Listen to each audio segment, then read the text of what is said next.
Hello students, welcome on day 28 and again आज हम organic में वापस आ रहे हैं। ठीक है, और ऑर्गेनिक का पहला पार्ट ले रहे हैं हम हाइड्रोकार्बन्स। उसके दो वीडियो बनाएंगे, hydrocarbon first, hydrocarbon and alkyl halide part second. ठीक है, after that alcohol, phenol, ether, carboxylic acid, carbonyl compounds and nitrogen containing compound. अभी 6 वीडियोस में अपना काम पूरा कंप्लीट करना है अपने को, और मैं एक ऐसा कंटेंट बना रहा हूं आपके लिए जिससे आपका सब काम चल जाएगा। तो उसके लिए मुझे भी काफी काम करना पड़ रहा है, तो आप थोड़ा कॉपरेट करते रहिए, बस पढ़ते रहिए आप, तो आपका काम इतना ही है। तो आज हम स्टार्ट कर रहे हैं हाइड्रोकार्बन पार्ट फर्स्ट, जिसमें हम एल्केन लेंगे बेसिकली एंड स्लाइटली बेंजीन लेंगे। ओके, कुछ इंफॉर्मेशन है जो कभी कभार आती है हाइड्रोकार्बन में। देखिए, एल्केन, एल्केन, एल्काइन, मैंने ये क्या कार्बन कार्बन बॉन्ड लेंथ ले लिए, ये सबको पता थी। बॉन्ड एनर्जी पे ले लिए, ये कभी कभार डेटाबेस क्वेश्चन आते हैं तो उसमें काम आता है। 83, 143 और 200। तो बॉन्ड एनर्जी हमेशा बॉन्ड लेंथ कम होगी तो ज्यादा होगी। ये CH बॉन्ड की बॉन्ड लेंथ है और ये CH बॉन्ड की बॉन्ड एनर्जी है। ठीक है, तो ये आप अच्छे से स्क्रीनशॉट ले लीजिए, ये तो याद ही करना पड़ेगा आपको। इसी तरह देखिए बच्चों, कई बार पूछते हैं कि bond polarity, intermolecular attraction, boiling point, density, solubility in water, acidic nature, सबका एक ही आंसर है। एल्केन, एल्कीन, एल्काइन सबसे ज्यादा किसकी होती है? एल्काइंस की होती है। एसिडिक नेचर के मामले में मान लेंगे, चाहे बॉइलिंग पॉइंट, डेंसिटी, सब में ऐसा ही है। ठीक है ना, तो ये आपको याद करना है हाइड्रोकार्बन्स में। क्लियर? अब हम स्टार्ट कर रहे हैं एल्केन्स स्पेशली। ठीक है, एल्केन में भी कुछ चीजें डेटाबेस हैं जो याद करने की होती है। मार्स गैस जिसे मीथेन बोलते हैं, नेचुरल गैस जो होती है CNG, 80% मीथेन होता है, 10% इथेन होता है, C2H6, और हायर एल्केन्स होती है उसके बाद। ठीक है, बायोगैस में मेनली मीथेन होती है। LPG में ब्यूटेन होती है, आइसो और H लिख दिया, नॉर्मल है ये, नॉर्मल और H ब्यूटेन होती है, और स्लाइटली प्रोपेन भी होती है। और इसमें एक कंटेंट मिलाया जाता है इथाइल मरकेप्टन, जो गैस के लीकेज को पता करने के लिए। जब आप गैस कई बार लीक करते हैं घर में, ओपन रह जाता है, तो स्मेल जो आती है ना, वो कोई हाइड्रोकार्बन में कोई स्मेल नहीं होती है, लेकिन ये मिलाया जाता है ताकि लीकेज का पता लग जाए। इथाइल मरकेप्टन होता है। कैलोर गैस में क्या होती है? N और आइसोब्यूटेन है। वोलेटिलिटी जो होती है पेट्रोल की सबसे ज्यादा होती है, फिर केरोसिन और फिर डीजल। ये कुछ चीजें हैं जो याद करनी है बच्चों, जिसे हम कर सकते हैं। ठीक है ना, कभी कभार इनमें से भी क्वेश्चन पूछे जा सकते हैं। मेन पार्ट स्टार्ट हो रहा है methods of preparation of alkanes. ध्यान से पढ़ना है बच्चों, सब क्वेश्चन जितने बनेंगे वो सब यही बनाएंगे हम। ठीक है ना, तो एल्केन की प्रिपरेशन के लिए पहला पॉइंट है एल्कीन और एल्काइन से, और उसका क्या कराएं? हाइड्रोजनेशन कराएं। सिन एडिशन होता है ये। ठीक है, रिएक्टिविटी किस बात पर डिपेंड करती है? डिग्री ऑफ एड्जॉर्प्शन, क्योंकि निकल, पैलेडियम या प्लेटिनम, इनकी प्रेजेंस में जनरली हाइड्रोजनेशन कराया जाता है, तो इनके सरफेस पे एड्जॉर्प्शन जितना ज्यादा होता है उतना ही ज्यादा रिएक्टिविटी होती है। ओवर क्राउडिंग के केस में क्या हो जाती है? रिएक्टिविटी कम हो जाती है। तो देखिए नॉर्मल एल्कीन, फिर देखिए ये जैसे जैसे एल्कीन में ओवर क्राउडिंग होती जा रही है, वैसे वैसे क्या होता जा रहा है? हाइड्रोजनेशन की टेंडेंसी क्या होती जा रही है? कम होती जा रही है। ठीक है ना, और यहाँ पे देखिए एल्काइन और एल्कीन, इसमें हाइड्रोजनेशन सबसे ज्यादा किसका होता है? एल्काइन का होता है। लेकिन बच्चों आगे अपन पढ़ेंगे कि इलेक्ट्रोफिलिक एडिशन रिएक्शन जब आएगी तो उसमें उल्टा ऑर्डर होगा। तो इलेक्ट्रोफिलिक एडिशन में क्या होगा? तो यहां नोट लगा दीजिए अपन, एल्कीन ज्यादा रिएक्टिव होगी किससे? एल्काइन में। कौन से वाले में? इलेक्ट्रोफिलिक एडिशन में। ठीक है ना, ये याद रखना। लेकिन हाइड्रोजनेशन के केस में एल्काइन ज्यादा रिएक्टिव होता है, क्योंकि ये डिग्री ऑफ एड्जॉर्प्शन पे डिपेंड करता है, तो एड्जॉर्प्शन इसमें ज्यादा होता है। इसमें रिएक्शन बड़ी सिंपल है, आप चाहे एल्काइन से स्टार्ट करें, हाइड्रोजनेशन किसकी? पैलेडियम या निकल, प्लेटिनम, रेना निकल वगैरह जो भी लेते हैं उससे स्टार्ट करेंगे, तो भी फाइनल प्रोडक्ट क्या बनने वाला है? एल्केन बनने वाला है। और अगर बच्चों आप एल्कीन से स्टार्ट करते हैं तो भी हाइड्रोजनेशन से यही प्रोडक्ट बनने वाला है। तो एल्केन ही फाइनल प्रोडक्ट होता है। यहां 2 मोल्स ऑफ हाइड्रोजन काम आ जाती है। तो एल्कीन और एल्काइन, उनके हाइड्रोजनेशन से हमेशा क्या बनता है? एल्कीन बनता है, अनटिल और अनलेस उसको रेस्ट्रिक्ट नहीं किया जाए। रेस्ट्रिक्ट करने के लिए क्या करना पड़ेगा? कुछ ऐसे कैटलिस्ट लेने पड़ेंगे जो एल्काइन को एल्कीन तक रेस्ट्रिक्ट करे, आगे और हाइड्रोजनेशन होने नहीं दे। उन्हें हम बोलेंगे कैटालिटिक पॉइजन। तो पैलेडियम के लिए इस तरह के कैटालिटिक पॉइजन मैंने नेक्स्ट पेज में बताए हैं, वो लिए जा सकते हैं, तो उससे एल्कीन तक रिएक्शन को रोक सकेंगे अपन। क्वेश्चन के रूप में बता दिया ताकि झगड़ा खत्म हो जाए। Complete the reaction. यहां देखिए बच्चों, ये एल्कीन है, ये एल्काइन है। अगर हम पैलेडियम और हाइड्रोजन लेते हैं नॉर्मली, तो देखिए बच्चों, ये CH3, ये CH2, ये CH2 और ये CH3, इनका 4 कार्बन का एक एल्केन बन जाता है, राइट। लेकिन अगर पैलेडियम के साथ BaSO4 लेते हैं, देखिए नॉट ओनली BaSO4, पैलेडियम के साथ आप एक चीज और ले सकते थे, कैल्शियम कार्बोनेट ले सकते हैं। पैलेडियम के साथ जो एनसीईआरटी ने लिखा है डीएक्टिवेटेड चारकोल ले सकते थे। ये सब क्या है, BaSO4, CaCO3, ये डीएक्टिवेटेड चारकोल, ये सब क्या है बच्चों, ये कैटालिटिक पॉइजन है। कैटालिटिक पॉइजन और प्रमोटर दो वर्ड होते हैं। कैटालिटिक पॉइजन मतलब किसी भी कैटलिस्ट की रिएक्टिविटी को कम करने वाले, ऐसे ही कैटलिस्ट प्रमोटर्स जो होते हैं वो कैटलिस्ट की रिएक्टिविटी को बढ़ाने वाले होते हैं। जैसे हैबर प्रोसेस में आयरन के साथ देखते थे मॉलिब्डेनम या K2O, वो क्या करते थे, Fe आयरन की कैपेबिलिटी बढ़ाते थे। कैटलिस्ट को प्रमोट करने वाले प्रमोटर्स होते हैं, जो डीमोटिवेट करते हैं वो क्या होते हैं, ये इसको कहते हैं तुम कुछ नहीं कर सकते, ऐसे होता है ना कई लोग। और जबकि प्रमोटर्स वो होते हैं yes you can do it, come on, ऐसे अपने को उनको मोटिवेट करते रहते हैं। ठीक, तो इस केस में क्या होगा बच्चों, इस केस में देखो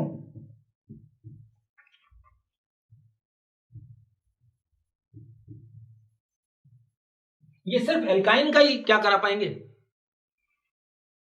हाइड्रोजनेशन करा पाएंगे, एल्कीन का हाइड्रोजनेशन नहीं करा पाएंगे, क्योंकि पैलेडियम की रिएक्टिविटी ये क्या कर देंगे, कम कर देंगे। समझ में आ गया। तो ये सिर्फ किसके लिए एप्लीकेबल होते हैं, ये कैटलिस्ट जो होते हैं सिर्फ एल्काइन के लिए एप्लीकेबल होते हैं। एक और क्वेश्चन लिया मैंने, देखो ये एल्काइन लिया मैंने, PdS2 कुछ भी नहीं, नॉर्मल है, तो क्या होगा बच्चे, RCH2 CH2R, यानी क्या बन गया बच्चों, एल्केन, राइट। दूसरा देखिए पैलेडियम BaSO4 ये लेते हैं, तो R एक H यहां पर और ये H यहां पर, तो इससे बच्चों क्या बनता है, ये सिस एल्कीन बनता है। ध्यान रखना ये क्वेश्चन बहुत ही अच्छा है, सिस एल्कीन कब बनेगा, ट्रांस एल्कीन कब बनेगा, ये क्वेश्चन है। और सोडियम और लिक्विड NH3 या लिथियम या लिक्विड NH3 जब लेते हैं तो ये क्या बनता है बच्चों, ये R इधर आ गया, यानी ये कौन सी वाली एल्कीन बनेगा, ट्रांस एल्कीन बनेगा।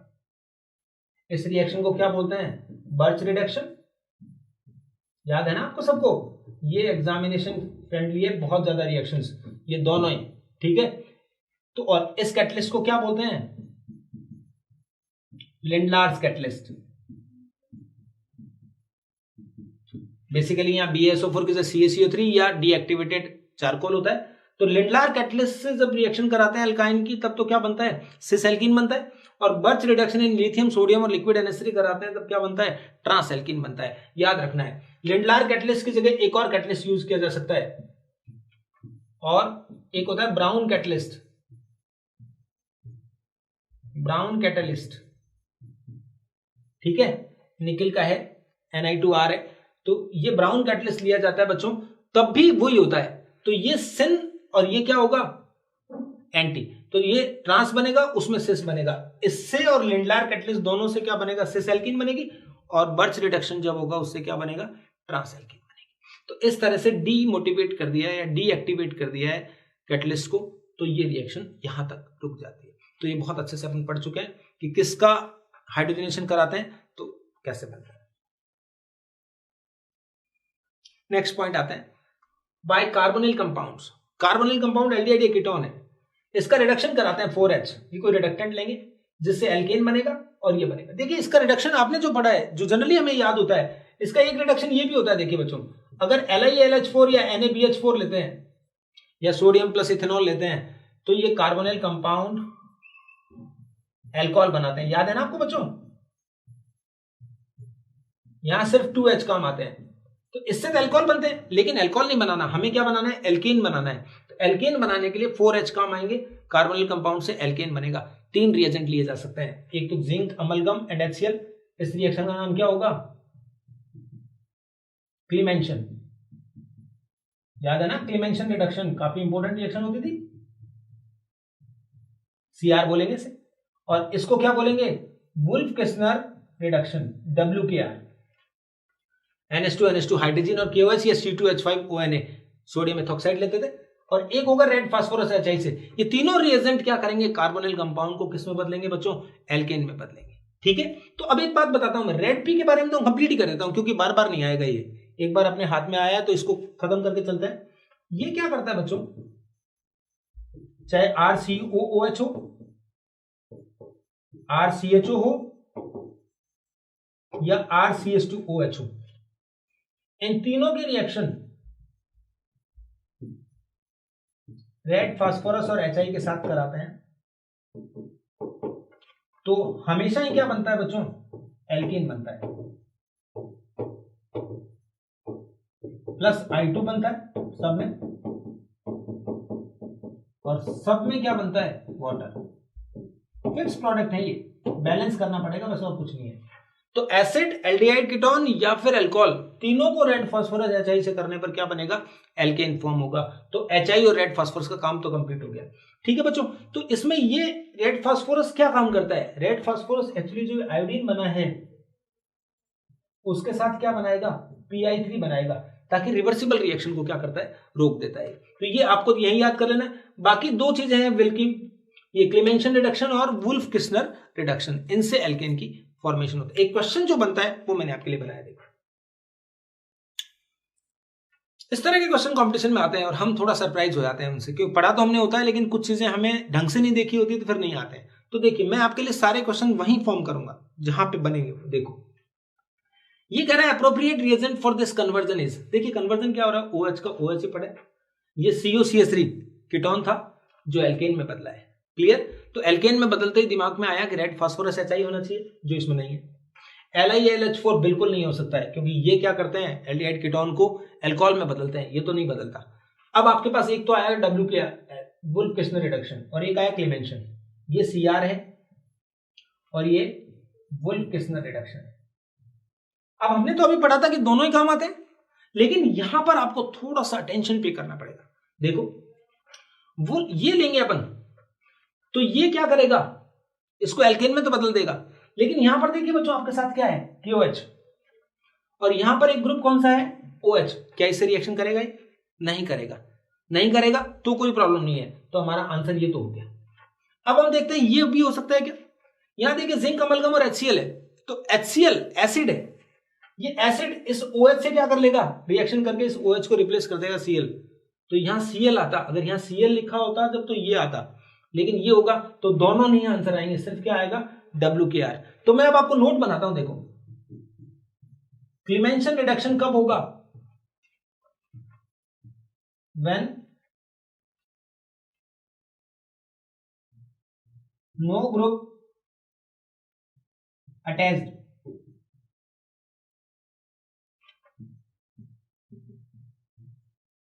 which can react with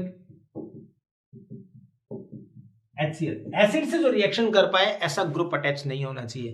तो यहां पर ये अटैच था तो नहीं आया, एक चीज। और एक और बात, Cr जो होता है मेनली फॉर कीटोन्स, इसका क्या रीजन है, बिकॉज जो एल्डिहाइड्स होते हैं फॉर्म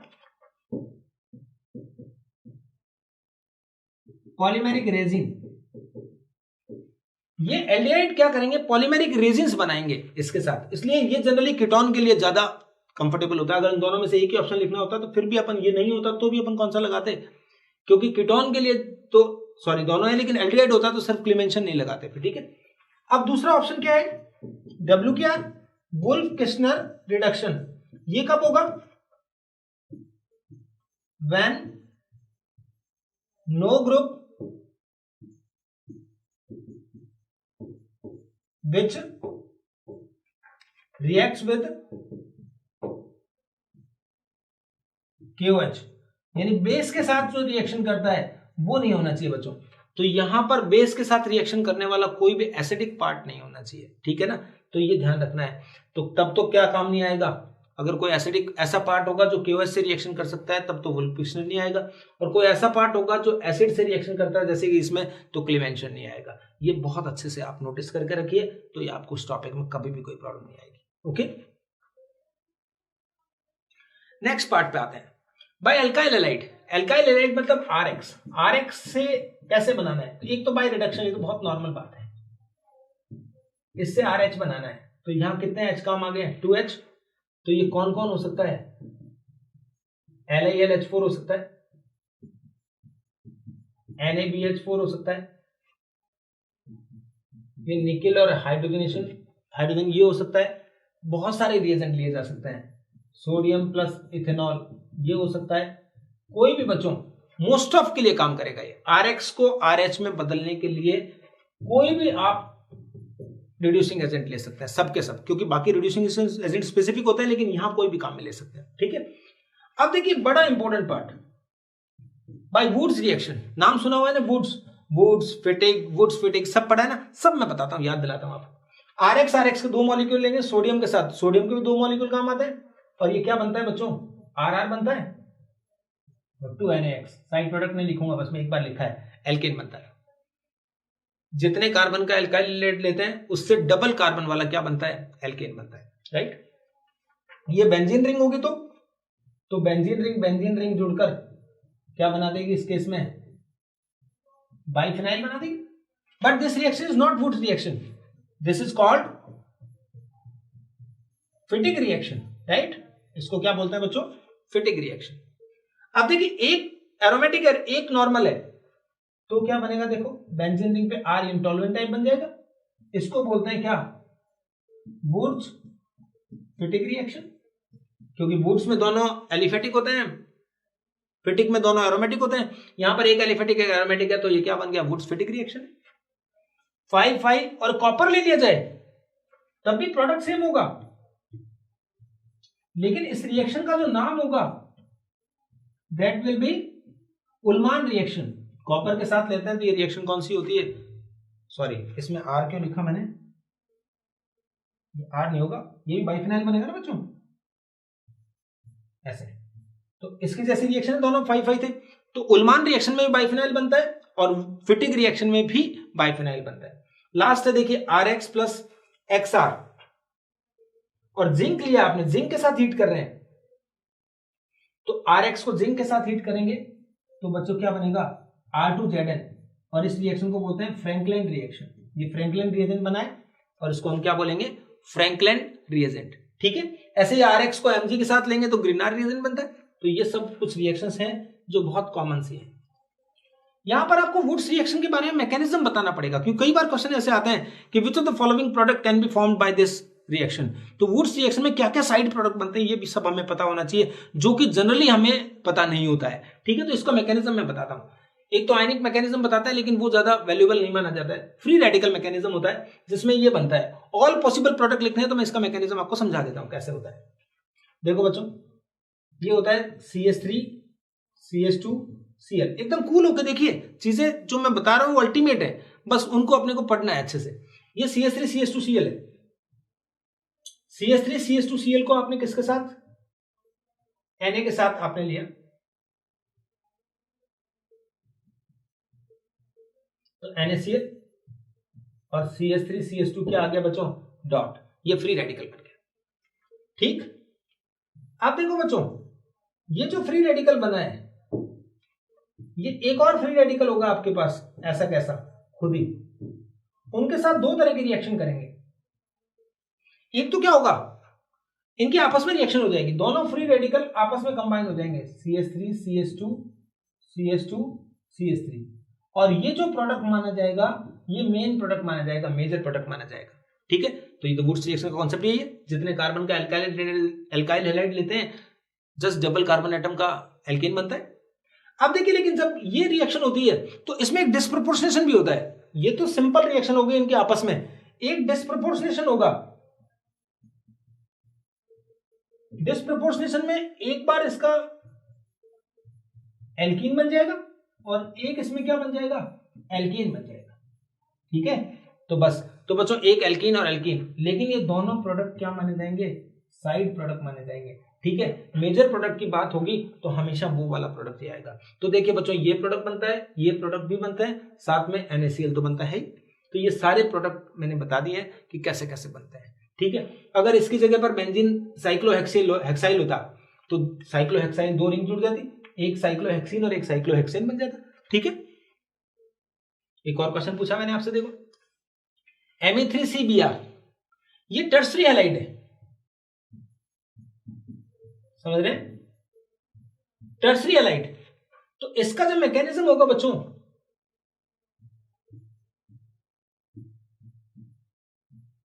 तो ये फ्री रेडिकल बनेगा और ये फ्री रेडिकल देखो बच्चों, इसके दो फ्री रेडिकल होंगे, एक तो वही possibility CH3 whole thrice C, फिर CH3 होल थ्राइस, और दूसरी पॉसिबिलिटी क्या होगी CH3 ऐसे था, तो एक तो ये H यहां लग गया एल्केन, और एक क्या बनेगा बच्चों एल्कीन।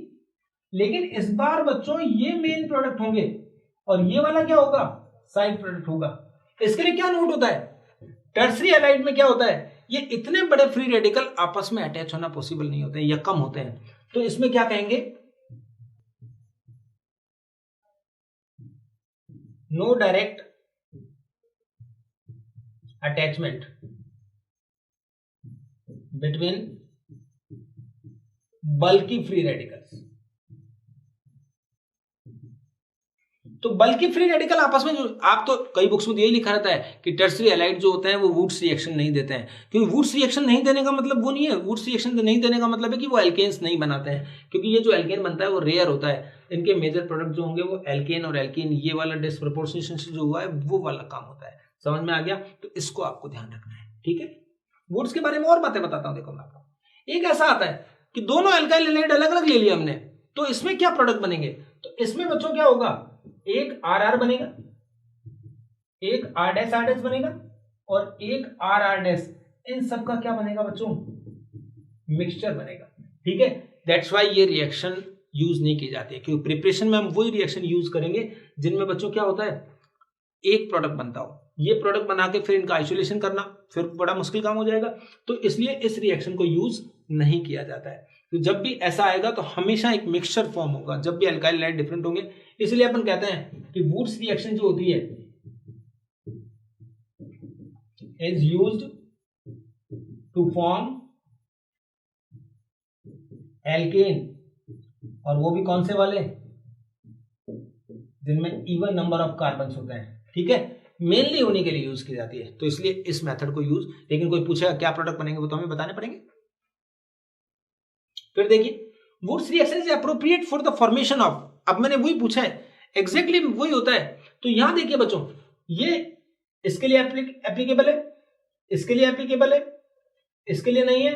अब इसमें गलती हो जाती है बच्चों, इसमें बच्चों हम यहां क्या कर देंगे, यहां ब्रेक कर देंगे इसको, तो ये गलत हो जाएगा, खैर इससे और कंफ्यूज होंगे आप बाद में देखेंगे। तो सुनिए, तो ये क्या हो गया बच्चों, ये क्रॉस क्यों लगाया मैंने, क्योंकि इसमें कार्बन कितनी है 1 2 3 4 5 6 और 7, odd number of carbon atom, carbon break नहीं होता है कभी भी, बॉन्ड जो होता है वो क्या होता है बॉन्ड ब्रेक होता है ऐसे इस तरह से, और बॉन्ड ब्रेक करके उसको एग्जैक्टली क्या करता है बाइसेक्ट करता है। देखिए 1 2 3, तो इसका जो प्रोडक्ट बनेगा, मतलब जो एल्काइल हैलाइड था यहां पर कार्बन है, उसके साथ क्या था X था, तो जितने कार्बन का था उतने कार्बन अगर इवन नंबर में है तो ब्रेक हो जाता है, कार्बन कार्बन का बॉन्ड ब्रेक होता है, ना कि कार्बन, यहां तो अगर करेंगे तो कार्बन ब्रेक हो जाएगा ना, तो काउंट कर लिया अगर ऑड नंबर में कार्बन है तो फिर वो एल्केन फॉर्म नहीं होगा, बस इस तरह से आपको बताना था, ठीक है। गिव द मेजर प्रोडक्ट, ये देखिए अब एल्केन के लिमिट से बाहर आते हैं थोड़ा, क्योंकि क्वेश्चन तो सब पढ़ने पड़ेंगे अपने को। ये आया 1 2 3 4, ये प्राइमरी है, देखिए यहां पर ये सी इस पे जुड़ा हुआ है, तो इसका कैसा प्रोडक्ट बनना चाहिए, यहां तो ठीक था, अब ऐसा कैसा ऐसे ले लीजिए, अपन ऐसे ले लिया और इन दोनों को आप क्या कर दीजिए अटैच कर दीजिए, तो इसका मेजर प्रोडक्ट ये हो गया। अब यहां देखिए बच्चों, ये कौन सा वाला डाइहैलाइड है, अल्फा ओमेगा डाइहैलाइड है, डाइहैलाइड जिनमें दोनों हेलोजन टर्मिनेटिंग कार्बन होते हैं उसको कौन सा बोलते हैं अल्फा ओमेगा, दोनों अगर एडजेसेंट कार्बन एटम पे होते हैं तो कौन सा बोलते हैं विसिनल, और दोनों एक पर होते हैं तो जेम डाइहैलाइड बोलते हैं।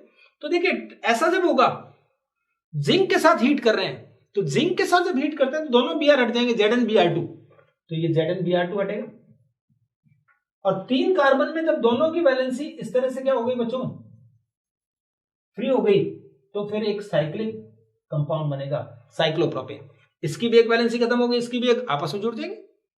इसी तरह ये आएगा तब यहां एक Br हटा है, तो यहां आपस में जब जुड़ेंगे तो इनके बीच में कौन सा बॉन्ड बन जाएगा डबल बॉन्ड, एल्कीन बनाने का प्रोसेस होता है, डीहाइड्रोजनेशन बोलते हैं जैसे। ये आया, तो ये भी एक बार एग्जाम में आया हुआ क्वेश्चन है, ध्यान दीजिए, यहां से हटेगा तो इसकी वैलेंसी फ्री होगी, इसकी वैलेंसी, तो इसका प्रोडक्ट आप याद करना, इस तरह से एक बाइसाइक्लो कंपाउंड बनेगा, ठीक है। और एक ये आता है क्लोरोफॉर्म में हाइड्रोफॉर्म की एजी, 6 एजी होता था, याद हो आपको, तो ये क्या बनाएगा 6 AgCl और CH ट्रिपल बॉन्ड CH, इस तरह से एल्काइन बनाता है, ठीक है। तो एल्काइन बनाने का प्रोसीजर होता है, क्लियर। अब बात आती है कि अगर हम ऑड नंबर में एल्केन बनाना चाहते हैं इस मेथड से, एल्काइल हैलाइड से, तो फिर वुड्स से नहीं बनेगा, वो किससे बनेगा, फिर कोरेहाउस मेथड काम में लेना पड़ेगा। कोरेहाउस मेथड में जो एल्काइल हैलाइड यूज करते हैं, ये दिया लिथियम से रिएक्शन कराते हैं, तो पहले क्या बनता है, ये एक LiX बन गया और RLi बन गया। अब यहां एक्चुअली एक RLi जो है ये दो काम आते हैं, तो CuBr के साथ रिएक्शन कराएंगे, तो Br लिया है अगर बाय द वे, तो ये LiBr बन जाएगा, ठीक है, और R2CuLi, और फिर ये तीसरा R-X यानी अलग टाइप वाला, यानी वुड्स में तो अगर दोनों एल्काइल हैलाइड अलग अलग लेते हैं तो फिर मिक्सचर बन जाता है, इसमें सही प्रोडक्ट बन जाता है। ये लेंगे तो एक R का R के साथ R- बन जाता है एल्कीन, और एक RCu और एक LiX के रूप में बाहर निकल जाता है। तो अगर आपको ऑड नंबर का एल्कीन बनाना है then you have to use Corey House method, ये आपका मेथड है, ठीक है।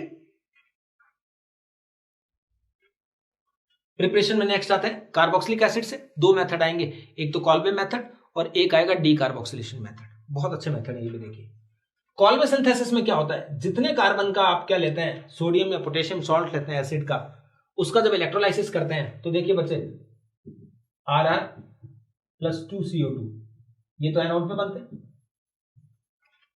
और यहां पर ये बनेगा बच्चों H2 और NaOH, ये कैथोड पे बनते हैं। ये इलेक्ट्रोलाइसिस का नॉर्मल प्रोसीजर है। मैकेनिज्म मैंने सिर्फ एनोड वाला बताया है, कैथोड पे तो देखिए Na+ और H+ दोनों है, तो H+ जाएगा। H+ क्यों जाएगा, क्योंकि डिस्चार्ज पोटेंशियल का मैटर होता है, जो इलेक्ट्रोकेमिस्ट्री में हम पढ़ लेंगे, इलेक्ट्रोलाइसिस पूरा समझा दूंगा हम आपको इलेक्ट्रोकेमिस्ट्री में, ठीक है। तो यहां देखिए एनोड पर ये पहले RCO- था Na, तो ये RCOO- और Na+ में ब्रेक हुआ, ये जब ब्रेक होगा तो इसमें हो गया। अब RCO- एनोड पर जाकर क्या करता है, एक इलेक्ट्रॉन लूज करके फ्री रेडिकल बनाते हैं, पहले एनायन है तो फ्री रेडिकल में बदला है, फिर ये बड़ा फ्री रेडिकल स्टेबल नहीं होता, CO2 निकल गया, तो ये फ्री रेडिकल जनरेट हो गया।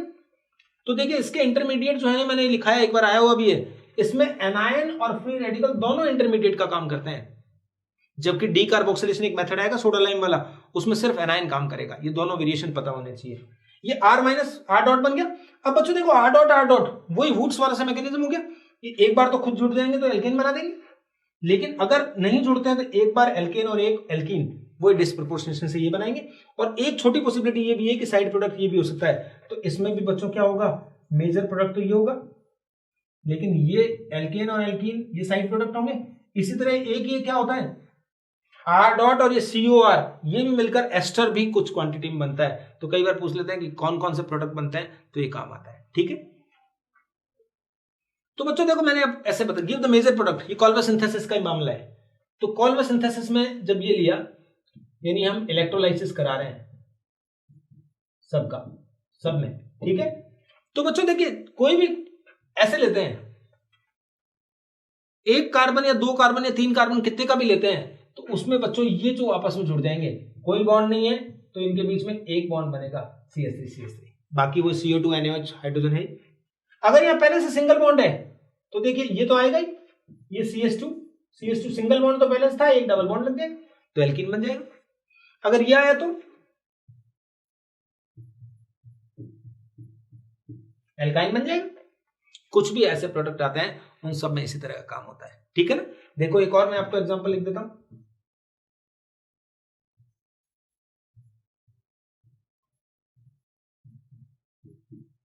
मान लो ये रिएजेंट लिया आपने, तो देखिए ये तो था ही, ये वाला बॉन्ड सिंगल था, ये क्या बन जाएगा डबल। तो किसी भी कॉल्बे प्रोसेस में जितने कार्बन का है उसमें एक एक्स्ट्रा बॉन्ड लग जाता है, ये CO तो हटता ही, एक कम कार्बन वाला हमेशा ही क्या बनता है, प्रोडक्ट बनता है। तो ये आपको प्रोडक्ट पता होना चाहिए कि किसके इलेक्ट्रोलाइसिस से क्या क्या बन सकते हैं। डीकार्बोक्सिलेशन में क्या होता है बच्चों, RCOH NaOH से रिएक्शन कराते हैं तो इसमें एक कम कार्बन वाला एल्केन बनता है। डीकार्बोक्सिलेशन मतलब ये CO2 हटेगा, RH प्लस ये क्या बन गया, वाटर, एक तरह से, ठीक है। तो ये बच्चों इस तरह का काम होता है, एल्केन एक कम कार्बन वाला एल्केन बनता है, इसमें हमेशा ही वन लेस कार्बन एटम होगा। देखो कैसा मैकेनिज्म होता है, RCOH को सबसे पहले NaOH कराते हैं, तो ये NaOH किसका काम कर रहा है, यहां पर पूछा जाता है ये सब, ये कैटलिस्ट का काम कर रहा है। और ये CO क्या करता है, ये किसको ये एब्जॉर्ब करता है, किसको, CO2 को, और इनको जो भी चीजें निकलती है उनको एब्जॉर्ब कर लेता है, मॉइस्चर को एब्जॉर्ब करता है। तो यहां पर ये वाटर रिमूव हो गया, RCOONA बन गया। RCONA जब ब्रेक होता है तो ये RCO माइनस और Na, इसमें CO2 निकलता है तो R माइनस, तो इसका इंटरमीडिएट R माइनस है, इसमें फ्री रेडिकल नहीं है, ध्यान रखना। कॉल्वे सिंथेसिस में फ्री रेडिकल्स एंड एनायन दोनों इंटरमीडिएट्स होते हैं, इसमें सिर्फ कौन है, एनायन। अब वापस ये वाटर इस पे अटैच होगा तो RH बन जाता है और ये OH NaOH वापस आ गया, तो ये कैटलिस्ट का काम कर रहा था, हमें पता लग गया, ये इसका मैकेनिज्म है। तो इसमें भी डायरेक्ट क्वेश्चन की बात करते हैं। देखो इसमें जब कहते हैं डी कार्बोक्सिलेशन में कौन हेल्प करता है, इलेक्ट्रॉन विड्रॉइंग ग्रुप अगर जुड़े होंगे अल्फा कार्बन पर, जस्ट पास वाले कार्बन पे, अल्फा पे होंगे, बीटा पे होंगे, गामा पे होंगे, हेल्प करेंगे, लेकिन अल्फा वाला सबसे ज्यादा हेल्प करेगा।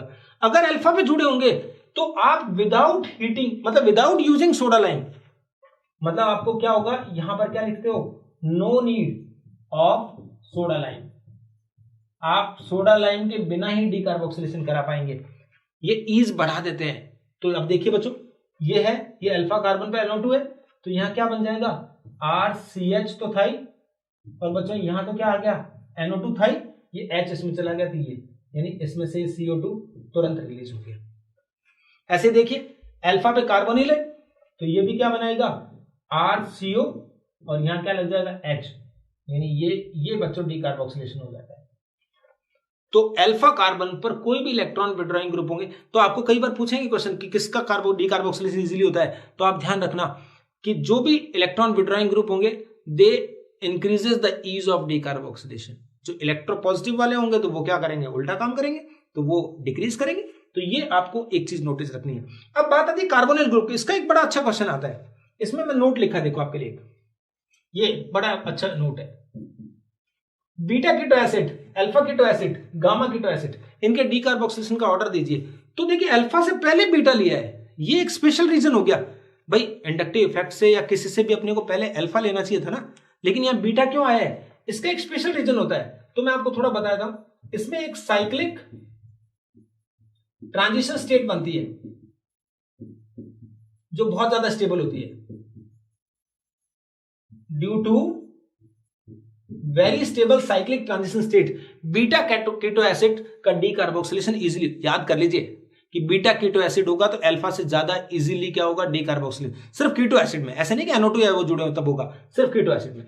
तो देखिए ऐसा क्वेश्चन पूछा है मैंने, ऐसे क्वेश्चन मैंने कई बार देखे एग्जाम में, which of the following can be D carboxylated most easily. देखो बच्चों ये तो COH है, कुछ भी नहीं अटैच है इस पे देखिए अल्फा कार्बन पर कौन जुड़ा हुआ है, NO2, तो यस इससे तो ज्यादा होगा। यहां पर देखिए बच्चों ये अल्फा, ये बीटा, और ये कौन से कार्बन पर है, गामा पर है, तो गामा वाला तो वैसे भी क्या हो गया, 1 2 3 थर्ड कार्बन पर हो गया, तो थर्ड कार्बन तक तो बहुत कम इंडक्टिव इफेक्ट लगता है, और फोर्थ पे हो जाता तो बिल्कुल नहीं लगता, ठीक है। तो इसका डीकार्बोक्सिलेशन हो तो जाएगा लेकिन सबसे कम। ये कौन सी पोजीशन पे है, अल्फा और बीटा, तो ये वाला आंसर आएगा। जब भी बीटा कार्बोनिल एसिड होंगे तो उसका डीकार्बोक्सिलेशन हमेशा हाईएस्ट वे में होगा। तो इसका ऑर्डर क्या हो गया, 2, फिर क्या आएगा बच्चों 3, फिर 4, और लास्ट में कौन होगा 1, क्योंकि इसमें भी है तो सही ना ये कार्बोनिल ग्रुप गामा पे, तो ये आपका एक ऑर्डर हो गया डीकार्बोक्सिलेशन। तो ध्यान रखना बीटा कार्बोनिल एसिड का डीकार्बोक्सिलेशन जो होगा मोस्ट इजीली होगा। मेरे को लगता है ऐसा क्वेश्चन आना चाहिए, ठीक है। Effect of temperature on di carboxylic acid, ये ब्लैंक रूल है, ठीक है बच्चों, ये एक ब्लैंक रूल है, आपको बता दूं मैं, इन पॉइंट्स को याद कर लेना, फिर 4 क्वेश्चन लिखे मैंने आपको, वैसे ही क्वेश्चन आएंगे। तो देखो ये डाइओइक एसिड होते हैं, डाइओइक एसिड ऑक्सैलिक एसिड हो सकता है, मेलोनिक, सक्सेनिक, ग्लूटेरिक, एडिपिक, ऐसे यहां कार्बन कितने भी हो सकता है, ठीक है। तो एक लिमिट बनाई गई है कि ये इन दोनों के बीच में कितने कार्बन है, इन दोनों के बीच में अगर कोई कार्बन नहीं हो, मतलब oxalic acid and malonic acid हो, तो क्या होगा, सिर्फ डीकार्बोक्सिलेशन होगा, और डीकार्बोक्सिलेशन होने के बाद क्या होगा, ये CO2 हटेगा, तो ये CO2 हटा तो बच्चों क्या बन गया, ये CH2N तो था ही, इस पे कौन जुड़ा हुआ है H, और ये COH, एक कार्बोक्सिलिक एसिड बनते हैं नॉर्मल। अगर बच्चों n की वैल्यू 2 और 3 है, मतलब सक्सेनिक एसिड 2 होंगे या 3 होंगे तो ग्लूटेरिक एसिड, ये जब होंगे तो इसके अंदर क्या होगा, डिहाइड्रेशन होगा, वाटर रिमूव होगा, मतलब डीकार्बोक्सिलेशन नहीं होगा हीट करने पर, डिहाइड्रेशन होगा। तो अब वाटर हटाइए सिर्फ, तो बच्चों देखो CH2N ये तो है ही, यहां से क्या हटाया मैंने, वाटर, तो यहां पे क्या है, ये C डबल बॉन्ड O, ये O, और यहां पे भी C डबल बॉन्ड O, तो ये बच्चों क्या बनता है, साइक्लिक एनहाइड्राइड बनेंगे। प्रोडक्ट में चुनना पड़ेगा आपको, इसमें तो नॉर्मल कार्बोक्सिलिक एसिड बनेंगे और इसमें क्या बनेंगे, साइक्लिक एनहाइड्राइड बनेंगे। तीसरा केस और लेते हैं, अगर 3 से भी ज्यादा हो, मतलब 4, 5 और एंड सो ऑन, ऐसा जब होगा तो both decarboxylation and dehydration, -H2O minus water, दोनों हटा दिए, ये भी हटा दो, वाटर भी, तो CO बचा है सिर्फ। तो देखो बच्चों CH2 और ये CO और ये इस तरह से, ये क्या होता है, साइक्लिक कीटोन बोलेंगे इन्हें, क्या बनेंगे, साइक्लिक कीटोन। यहां जितने कार्बन है उसके अकॉर्डिंग देख लेंगे अपन, तो मान लो 3 कार्बन का है तो क्या बन जाएगा, प्रोपेनॉन बन जाएगा, ब्यूटेनॉन बन जाएगा, साइक्लो, इस तरह से होगा। तो ध्यान रखना है कार्बन का नंबर कितना है, मैं क्वेश्चन कराता हूं, ऐसे नहीं समझ में आएगा। लुक, ये कुछ यूज कर रहा हूं रिएक्शंस, जिनको अभी तो आप याद कर लीजिए, बाकी आते रहेगी आगे। यहां एल्कोहल है, ग्लाइकोल, PCl5 से रिएक्शन कराते हैं, मैं पूरे स्टेप कराता हूं। देखो सबसे पहले PCl5 से रिएक्शन कराते हैं, PCl5, PCl3, SOCl2, alkyl halide के पहले चैप्टर में आता है। तो क्या आता है बच्चों, CH2, यहां क्या बन जाएगा, ClCl, दोनों OH हट के Cl लग जाते हैं, ठीक है, नॉर्मल सा प्रोसेस है, और साथ में POCl3 HCl निकलते हैं, वो अलग है। उसके बाद किससे रिएक्शन करानी है, KCN से। KCN क्या कराता था बच्चों, हमेशा ascending of carbon chain, Cl हटाकर उसकी जगह क्या लगाएगा, Cl लगा देगा, कार्बन का इंक्रीज हो जाता है, तो KCN से रिएक्शन करने पर योग्य। आफ्टर दैट हाइड्रोलिसिस कराना है, हाइड्रोलिसिस याद करिए बच्चों, साइनाइड की रिएक्शन क्या होती है, CH2 और ये क्या बन जाते हैं, COOH COH। साइनाइड के कंप्लीट हाइड्रोलिसिस से हमेशा कार्बोक्सिलिक एसिड बनता है, वो बना दिया मैंने। अब कार्बोक्सिलिक एसिड को क्या करना है, हीट करना है। तो अब आप देखो बच्चों, दोनों COH के बीच में N कितना है, 2, तो याद करिए N 0 या 1 था तो डीकार्बोक्सिलेशन, N 2 या 3 था तो डिहाइड्रेशन, 3 से ज्यादा होता है तो बोथ, तो यहां पर 2 है तो इसमें सिर्फ क्या होगा, डिहाइड्रेशन होगा, ये हटा दिया मैंने, और इसका फाइनल प्रोडक्ट बच्चों ये होगा CH2 और यहां पर क्या होगा, CO, यहां पर भी CO और ये O, यानी ये सक्सेनिक एनहाइड्रेट प्रोडक्ट बन जाएगा। समझ में आ गया। अगर यहां पर एक ही कार्बन होता तो वो क्या बन जाता, कार्बोक्सिलिक एसिड। 3 से ज्यादा कार्बन होते तो ये क्या बनता, साइक्लिक कीटोन बनता। तो ये आपको ब्लैंक रूल से ऐसे काम करने होते हैं, ऐसी रिएक्शंस बहुत सारे देख सकते हो आप। जल्दी जल्दी बताइए आप मुझे, आप ये दिया है हीट करना है, तो ये अल्फा पोजीशन पे, बीटा पे ये है, तो इसमें से डीकार्बोक्सिलेशन हो जाएगा। तो पहली बार में डीकार्बोक्सिलेशन होते ही क्या बन गया, ये तो ऐसा ही रहा, यहां H अंदर आ गया बस, यानी CO2 रिमूव हो गया, एक COH, ये अगेन इसका बीटा है, तो इससे भी क्या हो जाएगा, अगेन बीटा हेल्प करेगा, तो ये डीकार्बोक्सिलेशन फिर हो जाएगा। तो बोलो बच्चों, बस this is the final product. तो दोनों COH इजीली इस बीटा पे कार्बोनिल होने की वजह से विदाउट सोडा लाइम डीकार्बोक्सिलेट होकर साइक्लोहेक्सेनॉन बनाएंगे, ये प्रोडक्ट हो।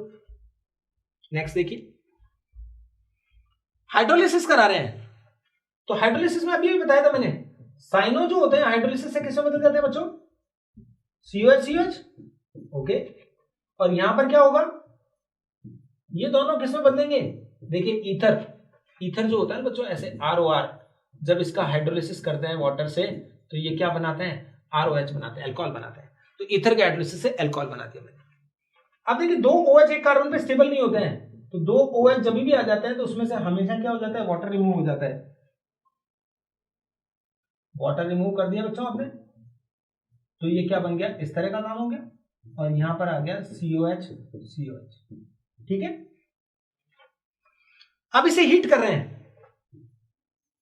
अब इसे जब हीट करेंगे बच्चों तो ये अल्फा कार्बन पर इस COH का एक बार डीकार्बोक्सिलेशन हो जाएगा, डीकार्बोक्सिलेशन होगा तो एक COH बचा रहेगा, एक ये क्या आ गया कीटोन। अब देखिए बच्चों आगे, अब इसको डीकार्बोक्सिलेशन आगे होगा क्या, क्योंकि देखिए ये कौन सा कार्बन है अल्फा, ये बीटा, ये गामा और ये कौन सा है डेल्टा। फोर्थ कार्बन तक तो इंडक्टिव इफेक्ट काम ही नहीं करता ना, 3 तक ही काम करता है। तो अब इसमें से कोई डीकार्बोक्सिलेशन नहीं होगा और इसका फाइनल प्रोडक्ट यही हो जाएगा, यानी बेंजीन रिंग पर यहां तो ये साइक्लोहेक्सेनॉन और यहां पे क्या होगा ये COH। तो ये वाला COH नहीं हटेगा। हाँ अल्फा बीटा गामा कहीं भी C डबल बॉन्ड होता तो वो COH भी हट जाता और वही साइक्लोहेक्सेनॉन बन जाता। याद रखेंगे। Take one more example. इस बार देखिए बच्चों, यहां पर अल्कोहल है दोनों जगह, ये COH आ गए और अल्कोहल में से वाटर हटने के बाद क्या आ गया, ये हाइड्रोलिसिस किया तो मैं हटा ही देता हूं, फाइनली ये बन गया और इन दोनों जगह पे क्या आ गया बच्चों COH। अब देखिए हीट कर रहे हैं तो पहली बार में ये डीकार्बोक्सिलेशन हो, एक COH बच जाएगा, फिर एक बार और डीकार्बोक्सिलेशन हो जाएगा बीटा पे, तो इसका फाइनल प्रोडक्ट क्या बन जाएगा साइक्लोहेक्सेनॉन। तो यहां से तो हो सकता है लेकिन गामा के बाद डेल्टा पर होगा तब नहीं होगा, तो इसका फाइनल प्रोडक्ट होगा साइक्लोहेक्सेनॉन। क्लियर है सब बात। Methods of preparation by Grignard reagent. Grignard reagent से कैसे बना सकते हैं, देखो ग्रिनार रिएजेंट ये होता है और ग्रिनार रिएजेंट बनाने का एक ही मेथड है RX प्लस बच्चों क्या Mg, क्या बनाते हैं RMgX, और किसकी प्रेजेंस में होता है ड्राई ईथर की प्रेजेंस में ऐसे होता है। ये ग्रिनार रिएजेंट का ओनली मेथड है बनाने का, ठीक है। GR की रिएक्शन जब भी कराते हैं तो ये R के साथ ये अगर रिएक्टिव हाइड्रोजन होता है तो क्या बनता है RH, और ये Z जो होगा वो MgX के साथ जाएगा जो भी पार्ट होगा। लेकिन जब रिएक्टिव हैलोजन वाला मैटर होता है तो R के साथ कौन जाता है R जाता है और ये MgX के साथ दूसरा वाला X जाता है। दोनों ही केस में एल्केन बना है। ऐसे एग्जांपल आप ले सकते हो, देखो बच्चों RMgX किस किस में रिएक्टिव हाइड्रोजन होते हैं, तो आप वाटर कह सकते हो, अल्कोहल कह सकते हो, फिनॉल कह सकते हो, NH3 प्राइमरी अमीन, और एक टर्मिनल अल्काइन, ये sp S करेक्टर 50% से ज्यादा होता है तो टर्मिनल अल्काइन। ये सब के सब बच्चों क्या बनाएंगे एल्केन बनाएंगे।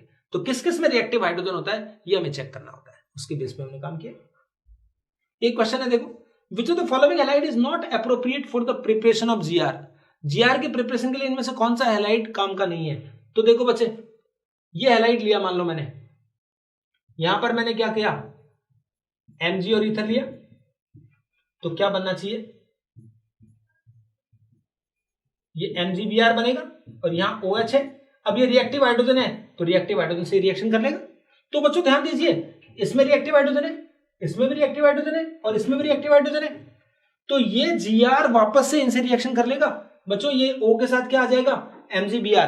तो ये जब भी ऐसा होगा जिसमें रिएक्टिव हाइड्रोजन होगा तो वो कोई भी एप्रोप्रिएट नहीं होंगे, तो इसमें आंसर कौन सा हो गया नन। तो आपको ध्यान रखना है जिसमें कोई ऐसा रिएजेंट नहीं होना चाहिए जिसमें रिएक्टिव हाइड्रोजन या हैलोजन प्रेजेंट हो, तो वो क्या कर लेंगे GR से रिएक्शन कर लेंगे वापस, तो GR के प्रिपरेशन में काम नहीं आएंगे। ओके, प्रॉपर्टीज में बहुत ज्यादा इंपॉर्टेंट नहीं है एल्केन की, रेयर आती है। आइसोमेराइजेशन का मतलब होता है कि अगर आपने कोई ऐसे 4 कार्बन का एल्केन लिया, एनहाइड्रस AlCl3 और HCl के साथ हीट करते हैं अपन इसको, तो ब्यूटेन से क्या बन जाता है आइसोब्यूटेन। तो बच्चों ये क्या था, ये नॉन ब्रांच था, तो इससे क्या बन गया ब्रांच, आइसोमर बन जाएगा। अगर ये पहले से ब्रांच होता तो ये क्या होता मोर ब्रांच हो जाता। समझ में आ गया, लेकिन बनता आइसोमरिक। एनसीईआरटी ने दे रखा है हेक्सेन लिया तो उससे क्या बन गया, एक तो 2 मिथाइल पेंटेन बन गया, एक 3 मिथाइल पेंटेन, 2 पॉसिबिलिटी, दोनों एल्केन बन जाते हैं। तो आइसोमराइजेशन बोलते हैं इसको, जिसमें कोई चेंज नहीं होता, आइसोमर में कन्वर्ट होता है। एरोमेटाइजेशन, ये भी एक रिएक्शन दी हुई है, एन हेक्सेन होता है इसमें भी, बेंजीन की तरह जमाया होता है, देखा आपने। कौन कौन थे, Al2O3, Cr2O3, मोलिब्डेनम ऑक्साइड वगैरह, 773 kelvin temperature, 10 to 30 atm pressure, ये लिखने की जरूरत नहीं, हाई टेम्परेचर प्रेशर लिखिए, और इससे क्या बन जाता है बच्चों बेंजीन। ऐसे एन हेक्सेन को लिखा हुआ कि अगर ये एन हेप्टेन होता तो फाइनल प्रोडक्ट जो होगा वो बस बेंजीन की जगह क्या बन जाएगा, टोलुइन बन जाएगा, और कोई फर्क नहीं होगा। तो एलिफेटिक कंपाउंड से एरोमेटिक कंपाउंड बनाने का मेथड है जिसे एरोमेटाइजेशन बोलते हैं, तो बेंजीन का मेथड है। पायरोलिसिस, ये जैसे एन हेक्सेन है, हायर एल्केन को हाई टेम्परेचर पर हीट करने पर लोअर एल्केन्स, एल्कीन्स और हाइड्रोजन इनमें ब्रेक करता है। तो किसी भी एल्केन को ब्रेक करना पायरोलिसिस बोलते हैं, ठीक है। क्रैकिंग या पायरोलिसिस दोनों वर्ड है। ये ऑक्सीडेशन, इसमें ये कुछ काम का है। एल्केन का ऑक्सीडेशन तो अपन कहते हैं नो, जनरली एल्केन का ऑक्सीडेशन नॉर्मल ऑक्सीडेंट से नहीं होता है, लेकिन टर्सरी एल्केन जो इसका एक्सेप्शन है, ठीक है ना। कैसे? टर्सरी होगा KMnO4 से, ये फिर क्या बनाएगा, टर्सरी अल्कोहल बना लेगा, रेयर है। लेकिन इसका एयर के प्रेजेंस में ऑक्सीडेशन हो सकता है, तो उसमें भी अलग अलग है। रेड हॉट कॉपर के साथ या आयरन के साथ आपने हीट किया तो इससे बच्चों बनता है अल्कोहल। अगर आपने मोलिब्डेनम ऑक्साइड के साथ हीट किया तो इससे एल्डिहाइड बन सकता है। और अगर आपने, ये गलत लिख दिया, सोडियम यहाँ मैग्नीज है, यहाँ Mn, मैग्नीज एसिटेट है Mn, ठीक है ना बच्चों। इसके साथ लिया, एनसीईआरटी देख सकते हो तो ये इसके साथ बनाएंगे तो RCOOH, ये कंट्रोल्ड ऑक्सीडेशन बोले जाते हैं। You have to remember them, क्योंकि प्रॉपरली आपको याद ही करना पड़ेगा। Free radical substitution, FSR reaction जो होती है, हेलोजनेशन ऑफ एल्केन, जैसे एल्केन का हेलोजनेशन कराते हैं, क्लोरीनेशन कराया हमने सनलाइट की प्रेजेंस में, पहले पढ़ा चुका हूं मैं आपको ये रिएक्शन में, तो ये बनता है फ्री रेडिकल सब्स्टिट्यूशन रिएक्शन है, नॉर्मल वाली। पहले ये बनता है इनिशिएशन, प्रोपिगेशन और टर्मिनेशन, पूरा पढ़ाया हुआ है। इसमें बस आपको याद करना होता है क्या रिएक्टिविटी ऑर्डर है। तो फ्लोरीन होगा मोस्ट रिएक्टिव है, ये तो अपन वैसे जानते हैं, हेलोजन तो ये होगी। और हाइड्रोजन की रिएक्टिविटी क्या है, 3 डिग्री, 2 डिग्री और 1 डिग्री, ये हाइड्रोजन ये वाले रिएक्टिव होता है, ठीक। तो सबसे जल्दी कौन सा वाला होगा, टर्सरी, फिर सेकेंडरी, फिर प्राइमरी हाइड्रोजन रिप्लेस होगा, ये जब रिएक्शन। कई बार क्या होगा, मीथेन में तो एक ही कार्बन है, प्रोपेन आया तो बीच वाला कार्बन का हाइड्रोजन जो है वो जल्दी रिप्लेस होगा, ये बताना है बस। इसमें आपको ये देखना होता है CH4 प्लस F2, फ्लोरीन की रिएक्शन होती है, इतना ज्यादा रिएक्टिव है कि डार्क में भी रिएक्शन हो जाती है, और इससे C+4HF ये बनता है। बाकी सब में क्या होता है, नॉर्मल काम होता है। आयोडाइड वाले में एक ऑक्सीडेंट लेना पड़ता है जो HI को किस में, I2 में कन्वर्ट कर दे। बाकी ये फ्री रेडिकल सब्स्टिट्यूशन में हेलोजनेशन सभी बच्चे जानते हैं क्योंकि पहले पढ़ चुके हैं। FSR रिएक्शन की जो मोस्ट इंपोर्टेंट रिएक्शन होती है वो होती है एलाइलिक या बेंजाइलिक सब्स्टिट्यूशन। देखो बच्चों, एलाइल कौन सा होता है, डबल बॉन्ड से नेक्स्ट कार्बन, ये एल्केन है। अब इसमें एक तो रिएक्शन आएगी Br2 और यहां लिखा होगा CS2, और एक लिखा आएगा बच्चों Br2 500 डिग्री सेल्सियस, यह लिखा आएगा Br2HNu, यह लिखा आएगा UV लाइट। हाई टेम्परेचर पे Br2 की रिएक्शन होती है, एक नॉर्मल Br2। तो इसमें तो बच्चों क्या होता है, CS2 single bond CH CS3, और इन दोनों जगह पे Br जुड़ जाता है, नॉर्मल एडिशन रिएक्शन होती है जो अपन एल्कीन में देखेंगे। लेकिन अगर हाई टेम्परेचर Br2 से किया तो एलाइलिक कार्बन, डबल बॉन्ड से नेक्स्ट कार्बन जो होता है ये वाला, इस पर हेलोजन जुड़ जाएगा। This is called allylic substitution. Benzene होगा तो बेंजाइलिक बोलेंगे अपन इसको। दूसरा देखो, यहां पे देखो बच्चों, ये लिया अपन ने,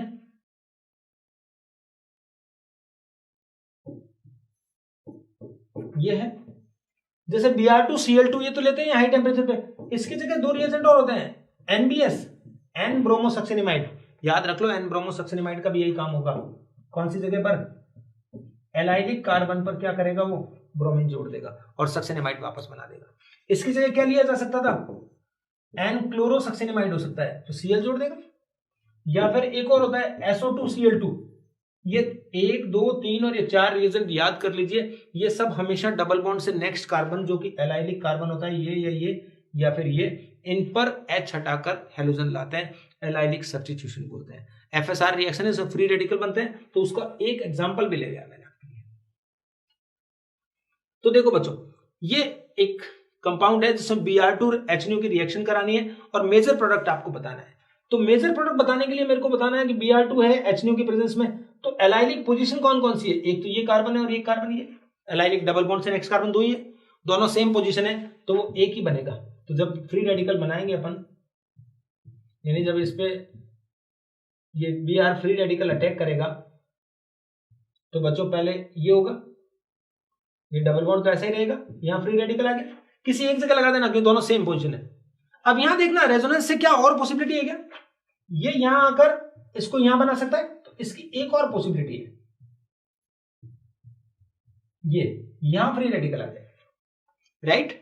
तो अब आपके पास बच्चों दो चीज है कि डबल बॉन्ड क्या हो गया, यहां पे हो गया और फ्री रेडिकल वहां हो गया, तो दो पॉसिबिलिटी है, ये फर्स्ट और सेकंड। अब आपको इनमें से डिसाइड कर लेना है कौन सा वाला ज्यादा स्टेबल होता है, तो ये फ्री रेडिकल ज्यादा स्टेबल है, देखो रेजोनेंस प्लस, तो इसमें रेजोनेंस है, इसमें भी रेजोनेंस है, आर तो दोनों में है।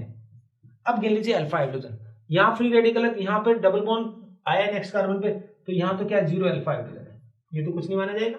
जबकि इसमें क्या माना जाएगा, ये फ्री रेडिकल, तो ये कितने 2 अल्फा हाइड्रोजन मान लिए जाएंगे इस फ्री रेडिकल के रेस्पेक्ट में, तो ये वाला क्या होगा बच्चों, मोर स्टेबल होगा, और मोर स्टेबल होगा तो इसका जो मेजर प्रोडक्ट लिखना है उसमें हमें कोई जोर नहीं आएगा, यहां पर हम क्या लगा देंगे Br, राइट। अगर उसमें वो ज्यादा स्टेबल होता तो वो बन जाता, तो इसमें देखना यही है कि जो ज्यादा free radical stable free radical बनेगा उसके अकॉर्डिंग अपना मेजर प्रोडक्ट बन जाएगा, ठीक है बच्चों। हाँ तो स्टूडेंट अब एल्केन के बाद जब टॉपिक सेकंड लेते हैं अपन बेंजीन, एक बहुत छोटा सा टॉपिक है क्योंकि मोस्ट ऑफ चीज अपन पहले देख चुके हैं इसकी, तो इसका थोड़ा सा ही पढ़ना पड़ेगा क्योंकि ortho para directing Meta directing सब में हम पूरा डिटेल पढ़ चुके हैं, resonance effect hyper conjugation inductive में सब कुछ। तो यहां पर देखिए बेंजीन के बारे में थोड़ा बताया था, रेजोनेटिंग स्ट्रक्चर आप जानते ही हो, कैकुले ने जो दिए थे, बॉन्ड लेंथ कैकुले के जो स्ट्रक्चर थे वो ये स्ट्रक्चर थे,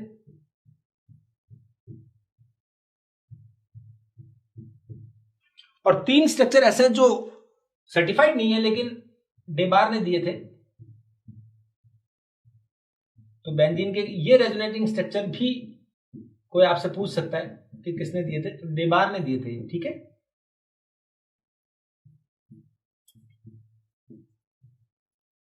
और ये वाले दिए थे कैकुले ने, तो इससे ये जो फाइनल रेजोनेंस हाइब्रिड बना है उसमें बॉन्ड लेंथ जो होती है 1.39 एंगस्ट्रॉम आती है, सिंगल बॉन्ड की 1.54 होती है, डबल बॉन्ड की 1.34 होती है, तो एवरेज भी 1.44 होता है, लेकिन due to resonance stability increases, that's why bond length decreases, तो ये बॉन्ड लेंथ डिक्रीज हो गई है। और CH बॉन्ड होता है इसमें 1.09 एंगस्ट्रॉम होता है, और इसकी रेजोनेंस एनर्जी जो होती है 36 किलो कैलोरी पर मोल होती है। रेजोनेंस एनर्जी जो मोस्ट स्टेबल रेजोनेटिंग स्ट्रक्चर और रेजोनेंस हाइब्रिड के बीच की डिफरेंस होती है, तो more the resonance energy more the stability, तो ये बेंजीन के लिए इस तरह की है। इसकी रिएक्शंस कौन सी होती है, ESR होती है। ESR रिएक्शन अपन मेरे एग्जांपल आगे अगले पेज पे फिर दिए हैं मैंने, लेकिन फिर भी हम सब जानते हैं इलेक्ट्रोफिलिक सब्स्टिट्यूशन रिएक्शंस जो हम बहुत डिटेल में पढ़ चुके हैं, ठीक है ना। तो इसमें अपन ने एक और पढ़ा था डायरेक्टिंग इफेक्ट, डायरेक्टिंग इफेक्ट में ऑर्थो पैरा डायरेक्टिंग था और एक क्या था मेटा डायरेक्टिंग। ये एक्टिवेटिंग होता है मतलब बेंजीन रिंग की रिएक्टिविटी बढ़ाने वाला होता है, और डीएक्टिवेटिंग मतलब बेंजीन रिंग की रिएक्टिविटी कम करने वाला होता है। और इसमें एक एक्सेप्शन था हेलोजन, जो है तो ऑर्थो पैरा डायरेक्टिंग लेकिन डीएक्टिवेटिंग है। सबके आंसर हम पहले दे चुके हैं, तो ये प्रोफाइल ये कोर्स अपना ऐसा नहीं कि इसमें हम बार बार रिपीट करते रहे, ठीक है ना। तो कंटेंट वाइज हमें कोई चीज रिपीट नहीं करनी है और मैक्सिमम चीजें इसमें इन्वॉल्व कर लेनी है, ओके। रिएक्टिविटी किसके डायरेक्टली प्रोपोर्शनल होती है ये सारी रिएक्शन की, electron density on benzene ring. तो आपने देखा था कि बेंजीन रिंग पर या तो क्या होगा, इस तरह से होता है, ऑर्थो पैरा पे या तो क्या आता है बच्चों, नेगेटिव आता है, और यहां पर मान लो एक जेड ग्रुप है, ये लॉन पेयर वाला था तो इसने ऐसे दिया था, तो ये इस तरह का आता है, ये तो। या फिर क्या आता है, बेंजीन की ऑर्थो और पैरा पोजीशन पे क्या आता है बच्चों, पॉजिटिव चार्ज आता है, यहां पर ये जेड है, ये इलेक्ट्रॉन विड्रॉइंग है, ठीक है ना। तो इलेक्ट्रॉन विड्रॉइंग ग्रुप होंगे और एक होगा इलेक्ट्रॉन डोनेटिंग ग्रुप होंगे, ठीक है बच्चों।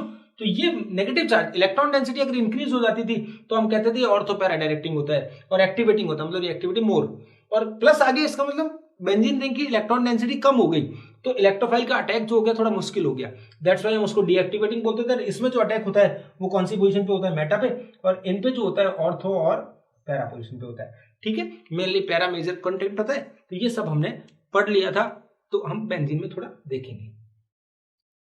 ये देखिए फिर भी मैंने आपको वापस लिख दिया है, ये 5 रिएक्शन मेनली आप पढ़ते थे। हेलोजनेशन में देखो,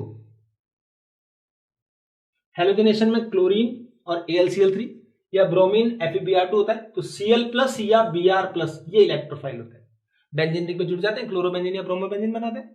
फ्रीडेल क्राफ्ट एल्काइलेशन में देखो RCl और AlCl3 होता है, तो ये AlCl4 माइनस बना के ये R पे प्लस आ जाता है, तो ये इलेक्ट्रोफाइल होता है।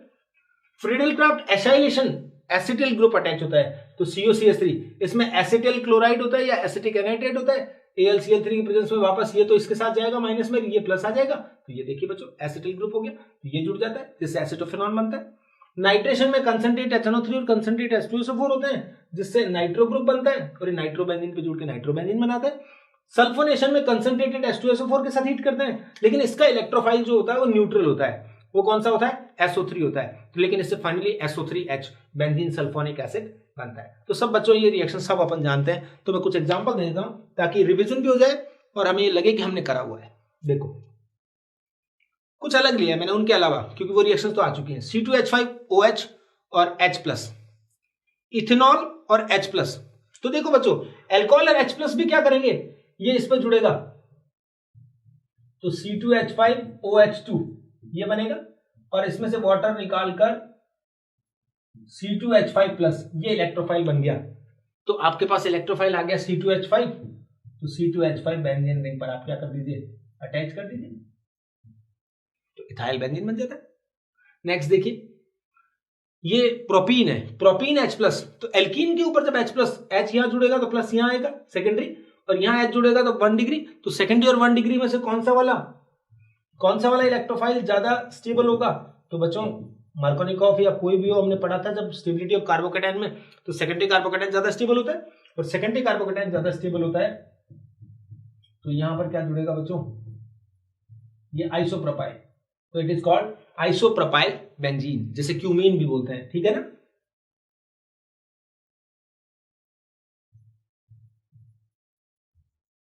जैसे फिनॉल बनाने का एक मेथड होता है क्यूमीन, ठीक है।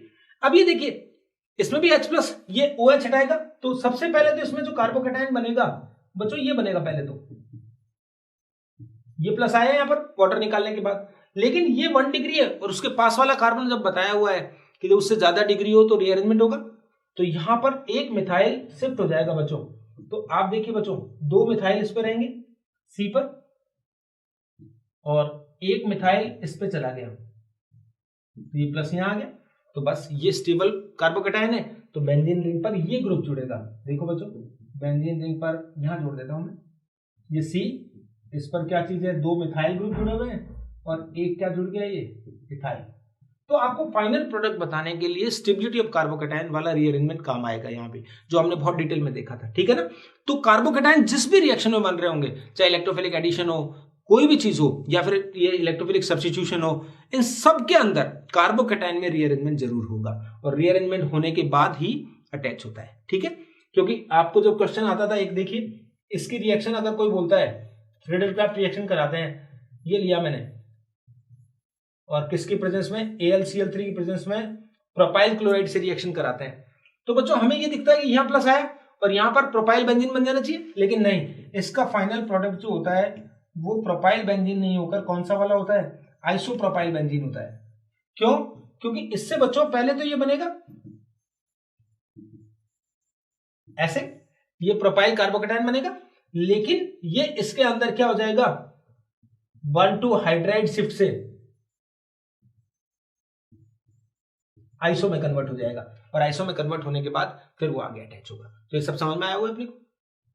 नेक्स्ट देख लो, इस बार देखिए एनिलीन की रिएक्शन लिए मैंने, एनिलीन फिनॉल सबकी पढ़ लीजिए आप। ऑर्थो पैरा डायरेक्टिंग में आप पढ़ चुके हैं किस किस का ऑर्थो पैरा डायरेक्टिंग इफेक्ट होता है, किसका मेटा डायरेक्टिंग इफेक्ट होता है। तो बस वो जब हमें पता है ना बच्चों, तो बस अब हमें सिर्फ उनमें से जैसे नाइट्रो ऐड करना है, तो नाइट्रेशन में अगर फिनॉल है तो ऑर्थो पैरा पे होगा, अगर नाइट्रोबेंजीन है तो मेटा पे होगा, तो जिसका मेटा डायरेक्टिंग इफेक्ट है मेटा पे अटैच हो जाएगा, ortho para directing ortho para पे हो जाएगा। तो यहां पर एनिलीन का पढ़ना है, थोड़ा सा अलग बातें होती है। कंसंट्रेट HNO3 और कंसंट्रेट H2SO4, तो बच्चों देखिए आपने एनसीईआरटी में या कहीं भी पढ़ा होता है, इसमें एनिलीन कौन सा डायरेक्टिंग है, यहाँ लोन पेयर है तो ये ऑर्थो पैरा डायरेक्टिंग हम जानते हैं, लेकिन बच्चों इसमें प्रोडक्ट जो बनते हैं, तो एक तो क्या बनता है, ये NO2 पैरा पे आता है, एक ऑर्थो पे आता है, और surprisingly an appreciable amount of meta nitroaniline is also formed, और छोटे मोटा नहीं बनता है, एप्रिशिएबल अमाउंट का मतलब देखो एनसीईआरटी में लिखा हुआ 47%, और ये पैरा जो होता है कितना परसेंट होता है, 51% होता है, और ये अप्रॉक्स 2% ही होता है, ठीक है ना। स्टेरिक की वजह से कम बनता है। तो 47% मेटा क्यों बन गया है, इसका क्वेश्चन आपसे पूछा जा सकता है, आपसे स्कूल में पूछा जाता है तो यहां भी पूछा जाएगा। तो वाई, ये क्यों बन गया है, जबकि एनिलीन ऑर्थो पैरा डायरेक्टिंग है, तो इसमें मेटा नाइट्रो एनिलीन क्या कर रहा है, यहां पर क्यों बन चुका है। तो इसका रीजन हमें क्या देना पड़ता है, एनिलीन और ये दोनों क्या है, स्ट्रॉन्ग एसिड है। ये किसकी तरह काम करता है, लुईस बेस है। तो जो बेस होते हैं वो क्या करते हैं, H+ लेने की कोशिश करते हैं। तो ये एनिलीन जो होता है बच्चों, H+ लेकर इसके साथ उसको लॉन्ग पेयर शेयर करके उसके साथ क्या बनाता है, एनिलीनियम आयन बनाता है। और एनिलीनियम आयन का कौन सा इफेक्ट होता है, मेटा डायरेक्टिंग इफेक्ट होता है। That's why a certain amount of meta nitroaniline is also formed, ये बताना होता है। अब देखो ब्रोमीन और CH2, तो यहां पे क्या बनता है, ऑर्थो और पैरा बनेगा। इसमें ऑर्थो पैरा पे क्या जुड़ जाएगा, Br। लेकिन सुनो, Br और CH3COH, बहुत सारी बुक्स में यहाँ ब्रोमीन वाटर लिखा रहता है, ठीक है, लेकिन ब्रोमीन वाटर लिखा हो तो आप तो आंसर तो यही दे देना चाहिए, लेकिन वैसे ब्रोमीन वाटर एक ऑक्सीडेंट होता है जो एनिलीन का रिंग में या NH2 का ऑक्सीडेशन हो सकता है उससे, तो उसकी जो एसिटिक एसिड लिया जाता है। तो इसमें क्या होता है बच्चों, इसमें एनिलीन में ये जो Br होगा एक ही कंपाउंड में तीनों जगह, यानी 2,4,6 ट्राइब्रोमो एनिलीन बनता है। ये याद रखना है अपने को, फिनॉल में भी ऐसा होता है और एनिलीन में भी ऐसा होता है।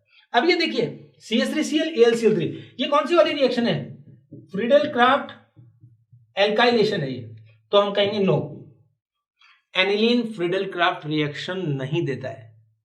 और ऐसे ही बहुत स्ट्रॉन्ग मेटा डायरेक्टिंग इफेक्ट वाले होते हैं, डीएक्टिवेटिंग होते हैं, यानी विड्रॉइंग ग्रुप होते हैं, वो भी नहीं देते हैं। तो ठीक, तो एनिलीन क्यों नहीं देता है, बिकॉज लुईस बेस है, इसके साथ एक क्या बना देगा, ये एक कॉम्प्लेक्स फॉर्म कर देगा, क्योंकि ये AlCl3 लुईस एसिड की तरह काम करेगा और ये लुईस बेस की तरह, तो इसके साथ एक कॉम्प्लेक्स फॉर्म कर देता है। दैट्स व्हाई हम कहते हैं कि एनिलीन फ्रीडल क्राफ्ट रिएक्शन नहीं देते हैं। ओके, अब देखो कंसंट्रेट H2SO4, ये रिएक्शन भी बहुत अच्छी वाली रिएक्शन है बच्चों।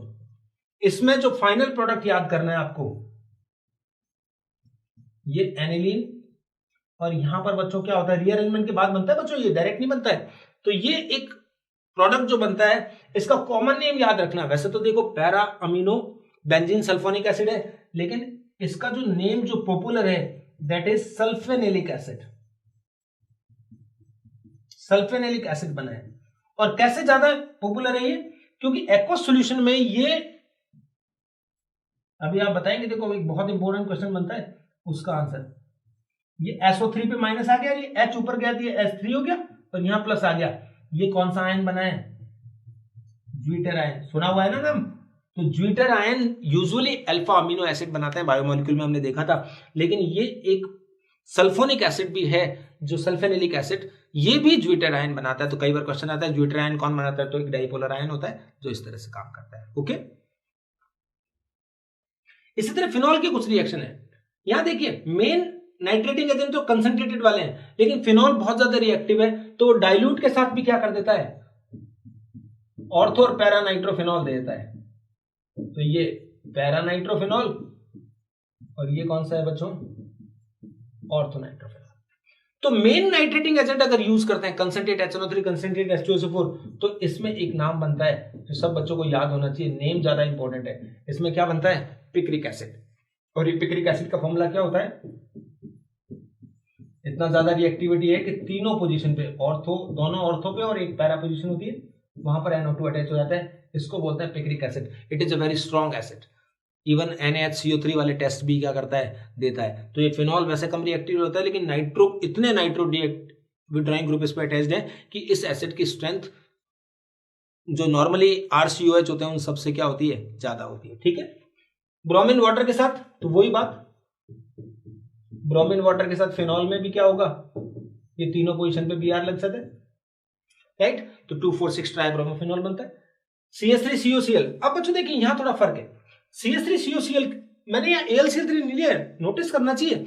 अगर इसके साथ AlCl3 होता है तब तो क्या होता है, रिएक्शन कौन सी वाली होती है, फ्रीडल क्राफ्ट एसाइलेशन होती है। लेकिन सिर्फ एसिटाइलेशन कराना है तो फिनॉल या किसी भी अल्कोहल का एसिटाइलेशन कराते थे तो बच्चों क्या बनता था, ये फिनॉल का O है, यहां से H हटाएंगे, एसिटाइलेशन में O हटाकर क्या लगता है ये, तो फिनाइल एसिटेट बन जाता है। तो नॉर्मल एसिटाइलेशन हुआ।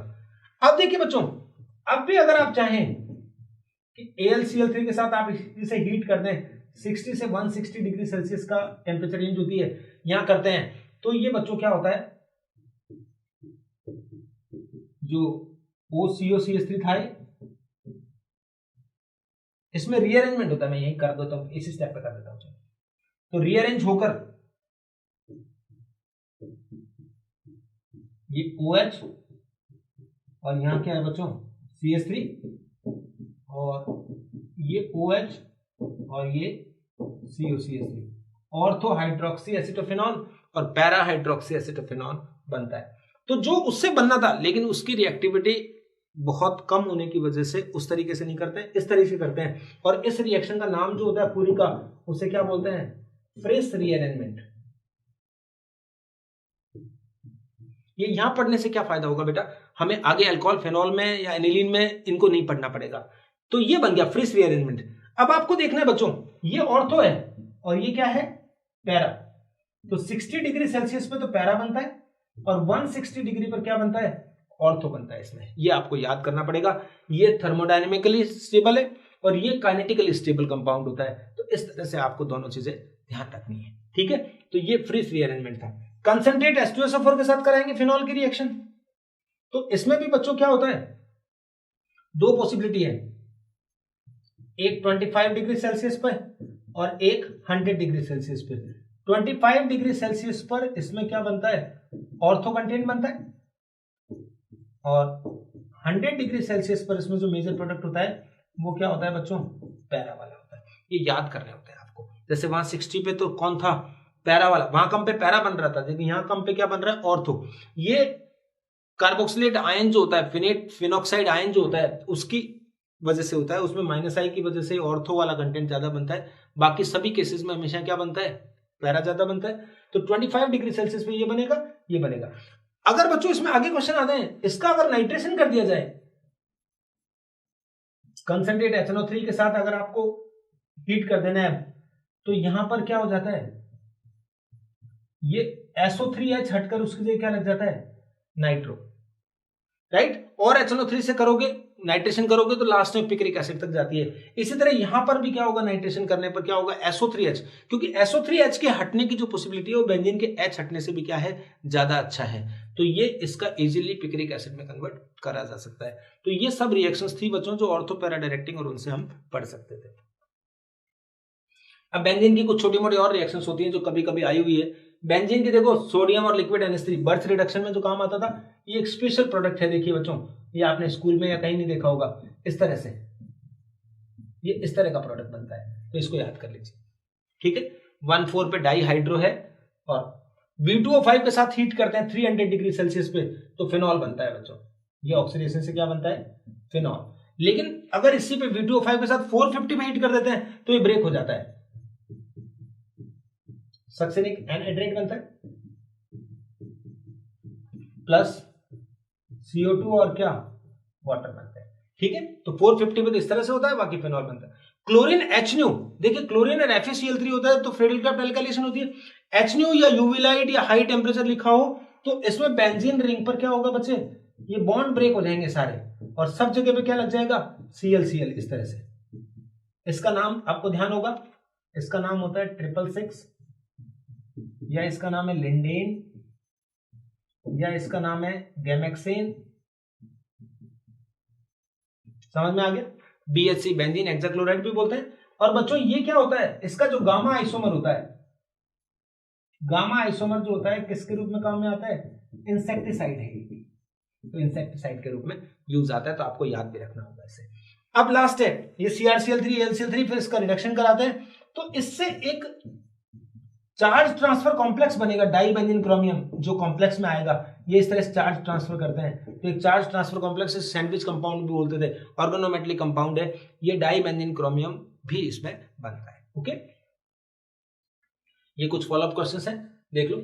हाईएस्ट रिएक्टिविटी टुवर्ड्स इलेक्ट्रोफाइल, फिर एक रिएक्शन है वुड्स रिएक्शन का मेन प्रोडक्ट बताना है कौन सा है, ये कोरेहाउस का जो मेन प्रोडक्ट में तो बता रखा है, लेकिन यहां पर ए बताना है आपको, ठीक है। नेक्स्ट देखो, हाईएस्ट CH बॉन्ड एनर्जी पूछ रहा है, और गिरनार रिएजेंट किससे रिएक्शन नहीं कर सकता है, ये आपको बताना है। तो ये कुछ फॉलोअप क्वेश्चंस थे जिनको आपको अच्छे से करना है। और बच्चों अब आप क्या करिए, अब जो हम वीडियो दे रहे हैं आपको, आप देखते जा रहे हो, ठीक है। अब हम ये कह रहे हैं कि इन कंटेंट में से ही आएगा, ठीक है, ये तो हमने कहा है। अब आप इस कंटेंट की क्वालिटी को देखकर आप केमिस्ट्री और फिजिक्स बायोलॉजी सब में आप पर्सनल कमेंट करिए, दिखाइए हमें व्हाट्सएप पे, प्रेप ऑनलाइन वाले पे, यूट्यूब पे, कहीं पे आप बताइए कि क्या आपको ये लगता है कि इनमें से आना चाहिए, क्या ये कंटेंट वाकई अगर क्वालिटी के हैं तो आप उसका कमेंट करिए, और नहीं है तो वो बताइए, ठीक है। तो आपको ये करना है और पढ़ते रहना है बस। Thank you very much.